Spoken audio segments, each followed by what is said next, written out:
พี่น้องพาพี่น้องไปเบิ่งบรรยากาศบ้านหน้าเฮาว่าสิเป็นจังไดม่วนซื่นเย็นสบายชาวนาจังไดไปติดตามกันเด้อพี่น้องพาไปเบิ่งสัตว์เลี้ยงต่างๆหลายๆอย่างนี่แหละพี่น้องไปเบิ่งนำกันไป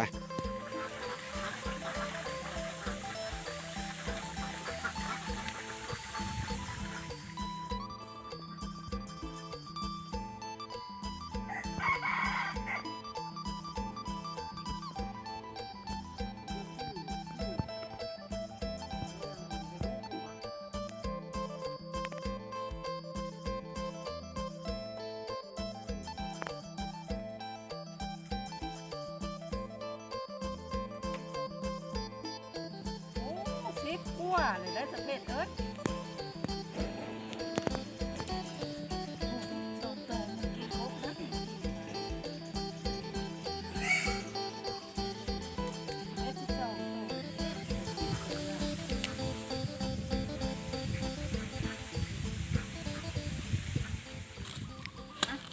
สิได้ไว้นะสิ นี่คือการขุดจุดจีกับว่าที่ นี่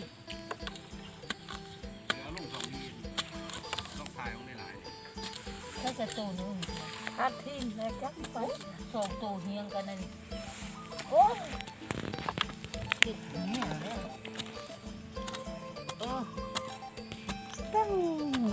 สร้างแนวสิจะขุดเนาะ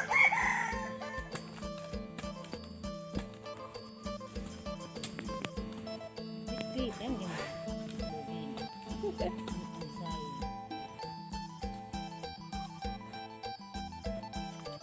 โอ้ยสับ